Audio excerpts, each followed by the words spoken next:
بسم الله الرحمن الرحيم. وعن أبي هريرة رضي الله تعالى عنه قال قال رسول الله صلى الله عليه وسلم: ما من يوم يصبح العباد فيه إلا ملكان ينزلان فيقول أحدهما: اللهم أعد منفقا خلفا،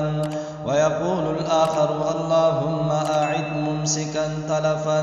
حضرت ابو ہریرہ رضی اللہ تعالی عنہ سے روایت ہے، قال حضرت ابو ہریرہ رضی اللہ تعالی عنہ فرماتے ہیں، قال رسول اللہ صلی اللہ علیہ وسلم، جناب رسول اللہ صلی اللہ علیہ وسلم کا ارشاد مبارک ہے، ما من یوم یصبح العباد فیہ الا ملکان ینزلان، کہ روزانہ صبح کے وقت دو فرشتے آسمان سے اترتے ہیں، فیقول احدہما، ایک دعا کرتا ہے، اللہم اعد منفقا خلفا، اے اللہ خرچ کرنے والے کو بدل عطا فرما، ویقول الآخر، اور دوسرا دعا کرتا ہے، اللہم اعد ممسکا تلفا، اے اللہ روک کر رکھنے والے کا مال برباد کر۔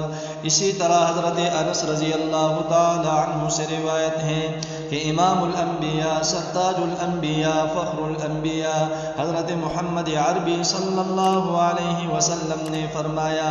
جو آدمی اپنے کسی مسلمان بھائی کی حاجت کے لیے چلتا ہے، اللہ جل جلالہ اس کے لیے ہر قدم پر 70 نیکیاں لکھتا ہے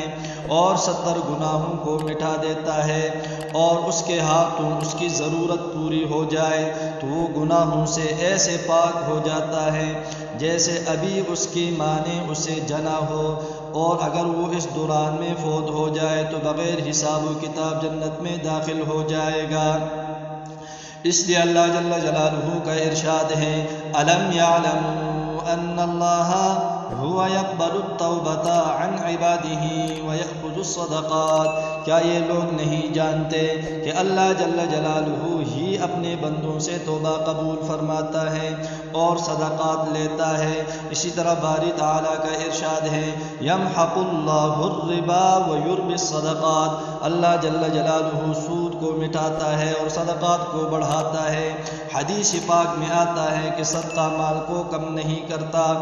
اور معاف کرنے سے اللہ جل جلالہ بندے کی عزت بڑھاتا ہے۔ طبرانی کی روایت ہے کہ صدقہ مال میں کمی نہیں کرتا، اور جب بندہ اللہ کی راہ میں دینے کو ہاتھ بڑھاتا ہے تو وہ صدقہ اللہ جل جلالہ کے ہاتھ میں ہی پڑ جاتا ہے، یعنی سائل کے ہاتھ میں جانے سے پہلے ہی اللہ جل جلالہ اسے قبول فرما لیتا ہے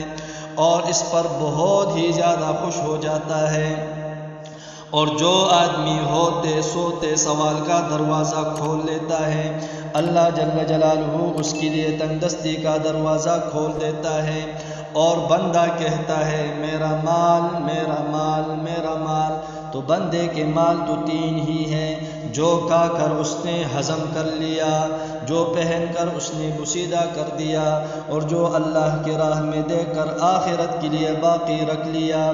اور اس کے علاوہ جو کچھ ہے وہ دوسروں کے لیے چھوڑ کر جانے والا ہے۔